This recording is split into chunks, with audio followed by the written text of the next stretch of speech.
Hello everyone. आज हम देखने वाले हैं कि अपने ऑडिट का सीए इंटर ऑडिट का चैप्टर नंबर 9 जो है audit of different type of entities.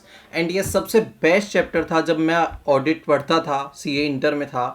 और जब मैं ऑडिट पढ़ता था मेरे लिए ये सबसे बेस्ट चैप्टर था जो मुझे लगा था, क्योंकि मुझे ऐसा लगता था जो अलग अलग चीज़ें दी गई है जिनकी ऑडिट करने के लिए बोला गया है, मैं एज अपने आप को उसका ऑडिटर, सीआईडी इंस्पेक्टर, जहाँ पे मैं कुछ ढूंढना है वैसा समझता था। या फिर मैं समझता था मैं हो सकता है मैं उसका ओनर उस पर्टिकुलर चीज़ का। जैसे अभी अपन ऑडिट ऑफ होटल चालू करने वाले हैं, तो अगर मैं एक होटल का ओनर हूँ तो क्या क्या चीज़ों पर ध्यान रखना चाहिए और क्या क्या चीज़ें हो सकती है उसको सोचकर मैं आगे बढ़ता था। एंड मेजरली मेरे को ऐसा लगता था कि ये ऑडिट या फिर कोई भी सब्जेक्ट में मेजर थिंग होती है आपको जो लैंग्वेज आती है। लाइक मैं हिंदी में बहुत कंफर्टेबल था तो मैं हिंदी में समझता था एंड उसको हिंदी में कॉन्सेप्चुलाइज कर लेता था कि मेरे दिमाग में उसका कॉन्सेप्ट हिंदी में समझ लेता था। एंड देन जाके फिर उसको इंग्लिश में अच्छे से लिखना होता था मुझे। सो मेजरली आपको अपनी इंग्लिश पे वर्क करना है कि आप अपने हिंदी में रटे हुए कॉन्सेप्ट को या फिर अपनी लैंग्वेज में रटे हुए कॉन्सेप्ट को कैसे कन्वर्ट कर सकते हो इन दैट इंग्लिश सेंटेंसेस। सो आज हम देखने वाले हैं ऑडिट ऑफ होटल्स कि आखिर ऑडिट ऑफ होटल्स में क्या क्या इंपॉर्टेंट पॉइंट्स है। तो इसके मेजर 6 पॉइंट्स जो अपन देखने वाले हैं वो है इंटरनल कंट्रोल्स, कि अपन होटल्स में क्या देखेंगे। एक तो इंटरनल कंट्रोल इंपॉर्टेंट है, होटल में एक इंटरनल कंट्रोल्स होते हैं। ये मेजर मेजर पॉइंट है जो आपको पहले याद होने चाहिए कि होटल का नाम आती है आपको ये 6 पॉइंट आने चाहिए। अंदर क्या लिखना है, अंदर का कंटेंट फिर याद आएगा।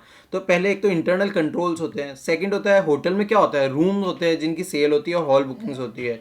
तो रूम सेल्स और हॉल हॉल बुकिंग्स एक होते हैं इंटरनल कंट्रोल्स। थर्ड आएगा इन्वेंट्रीज, जो होटल की इन्वेंट्रीज है उसके रिगार्डिंग इसमें बात होगी। नेक्स्ट आएगा आपका फिक्स्ड असेट्स, जो होटल के फिक्स्ड असेट है। देन आता है casual labour. Casual labour generally उनको बोलते हैं कि होटल में देखिए ये वेटर वगैरह हर वक्त चेंज होते रहते हैं, क्योंकि इसमें कैजुअल लेबर की बहुत जरूरत होती है। हो सकता है आज होटल में 10 वेटर है, सीजन आ गया और 10 की जरूरत पड़ेगी, तो अचानक से अपन को लेबर बढ़ाना भी पड़ता है। जनरली आपने भी देखा होगा अपने आसपास के होटल में कॉलेजेस से स्टूडेंट्स वगैरह कई लोग आते जाते रहते हैं एंड उधर काम करते हैं part time types. And last one होता है ट्रैवल एजेंट्स एंड शॉप्स। जो ट्रैवल एजेंट्स होते हैं वो क्या करते हैं, वो जनरली उस होटल में बुकिंग करवाते हैं एंड उधर का कस्टमर्स ज़्यादा लेके आते हैं वहाँ पे ट्रैवलिंग वगैरह के वक्त, लोगों को वहाँ पे रुकवाने में हेल्प करते हैं और उनका कुछ कमीशन होता है होटल के साथ। तो बेसिकली ये चीज़ों को मेन मेन एक ऑडिट में कवर किया जा सकता है।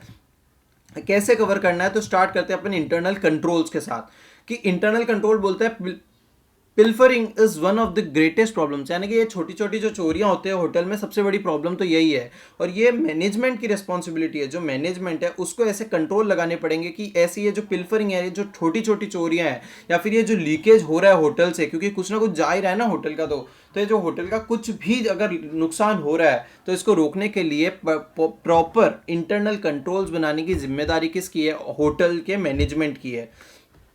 एंड उनकी सक्सेस कैसे पता चलेगी कि हमने इसमें सक्सेस हुआ, हमने छोटी छोटी चोरियां रोक ली है।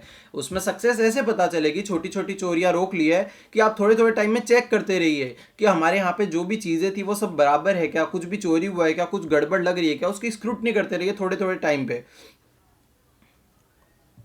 थोड़े थोड़े टाइम के ऑडिटर जाएगा तो यही मांगेगा, ट्रेडिंग अकाउंट्स दो, क्या लॉस दिखा रहे हो, क्या आपका कुछ नुकसान दिखाया है, क्या आपने स्टेप उठाया है। और क्या होगा, एक इंटरनल कंट्रोल पॉइंट ही होगा केओटी, किचन ऑर्डर टिकट्स होता है। किचन ऑर्डर टिकट्स बेसिकली वो होता है कि जो कस्टमर ने ऑर्डर दिया है उसका एक टिकट बनता है कि कस्टमर ने ये ऑर्डर दिया एंड देन वो किचन में जाता है। किचन वाले उसको देखकर वो प्रिपेयर करते हैं। तो अगर एज अ ऑडिटर आप गए हो तो आप दो चार सैम्पलिंग के हिसाब से, आप सैम्पलिंग पढ़ा होगा तो आप देखोगे कि आप केओटी लोगे, देखोगे अच्छा इसने ये ऑर्डर किया था तो इस कस्टमर का ये बिल बना, क्या उसके पूरे डॉक्यूमेंट्स अटैच्ड रहेंगे और आप उससे पता कर पाएंगे कि ये जो रेवेन्यू साइकिल है ये प्रॉपर चल रही है क्या। पता चला कस्टमर ने केओटी कुछ था, आपने बना के कुछ दे दिया, बिल कुछ दे दिया, मीन्स कुछ सब बराबर चल रहा है या फिर कुछ मिसमैच है।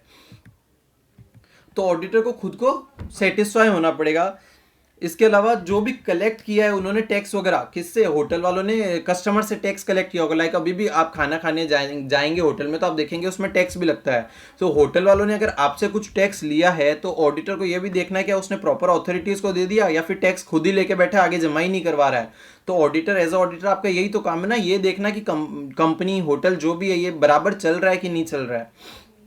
सो आप पहले तो देख लोगे छोटी मोटी चोरियों वाला, फिर केओटी वाला पॉइंट देख लोगे इंटरनल कंट्रोल में। थर्ड या देखोगे कि उसने जो टैक्स वगैरह लिया है वो प्रॉपर भर रहा है कि नहीं। अगर इंटरनल कंट्रोल वीक है होटल का, अगर होटल का इंटरनल कंट्रोल वीक है तो ये बहुत बड़ी प्रॉब्लम है और ऑडिटर को इस पर सीरियसली ध्यान देना पड़ेगा, क्योंकि ये बहुत मुश्किल वाला काम हो जाएगा।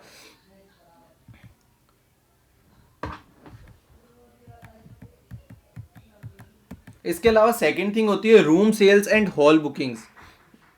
Room sales and hall bookings में क्या कवर होगा कि जो रूम सेल्स, जो नॉर्मली जो रूम सेल्स के जो बिल्स बने हैं वो बराबर बने हैं कि नहीं, चार्जेस बराबर उसमें लगे हैं कि नहीं, ये जनरल बातें हैं। मीन्स कि उसमें जो चार्ज कर रहा है गेस्ट को, वो जो चार्ज कर रहा है वो बराबर as per standard room rate. Like अभी मैं रिसेंटली एक होटल में गया था तो उसमें 3 तरीके के रूम थे, डिलक्स, सुपर डिलक्स एंड एक और कोई तो टाइप का रूम था। सो अगर मेरा मेरा डिलक्स रूम का चार्ज कुछ 1000 रुपीज़ है और उसने मुझे चार्ज सुपर डिलक्स के हिसाब से कर दिया, तो ऑडिटर को वो भी चेक करना है कि यार अगर इस रूम में ये चार्ज लगाया है और ये डिलक्स रूम का चार्ज तो ये चल रहा है स्टैंडर्ड चार्ज रेट, तो स्टैंडर्ड रेट जो चल रहा है अगर वो नहीं लगाया तो आपको मतलब आप सचेत हो जाने चाहिए हो कि यार इसने चार्ज गलत कैसे लगाया है। सो आपका ये सैम्पलिंग बेसिस पे आप देखोगे तो आपको पता चलेगा कि चार्जेस वगैरह बराबर लग रहे हैं कि नहीं लग रहे हैं, बिलिंग प्रॉपर हुई है कि नहीं हुई है।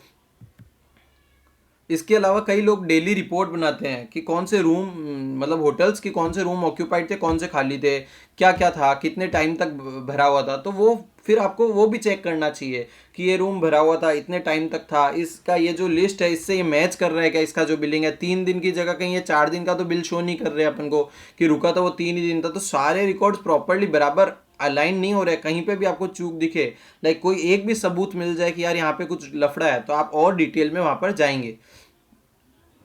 और ऑडिटर को ध्यान भी रखना है कि हॉल की बुकिंग्स एंड स्पेशल पार्टी वगैरह कुछ हुई अगर हॉल्स में, लाइक रूम्स के अलावा हॉल्स वगैरह में, तो उसका प्रॉपर टैरिफ देखेगा वो देखेगा उसका बिलिंग प्रॉपर हुआ है कि नहीं हुआ है, इसकी एक प्रॉपर रिकॉर्ड्स मेंटेन है कि नहीं सारी चीज़ों के।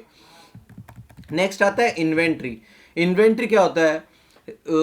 इन्वेंट्री बहुत मतलब ज़रूरी चीज़ होती है एक होटल के लिए। वहाँ पे रेडिली कई चीज़ें रहेंगी जो इन्वेंट्री में रहेगी, लाइक फूड और बेवरेज की इन्वेंट्रीज तो बहुत ज़्यादा रहेगी। तो उनके मूवमेंट की, इन्वेंट्रीज के मूवमेंट की और जो उनके ट्रांसफ़र है उनकी प्रॉपर, लाइक अगर इन्वेंट्री ट्रांसफ़र हो रही है तो बीच में इतने कैजुअल लेबर्स होते हैं कोई चुरा ना ले उस इन्वेंट्री को, तो उसका प्रॉपर ट्रैक हो रहा है कि नहीं उस इन्वेंट्री का मूवमेंट। लाइक आज इस किचन से कोई सामान उस दूसरे होटल के कोई जगह पर जा रहा है जहाँ पे प्रिपेयर होना है सब कुछ, तो वहां पर जाते जाते ही बीच में हो सकता है कि कुछ चोरी हो जाए, छोटी मोटी चोरी जो अपन पिल्फरिंग की बात कर रहे थे, तो उसके मूवमेंट को प्रॉपर ट्रैक किया जा रहा है कि नहीं किया जा रहा है। तो उसके लिए अलग अलग टेस्ट कैरी करते हैं और प्रॉपर डॉक्यूमेंटेशन देखी जाती है।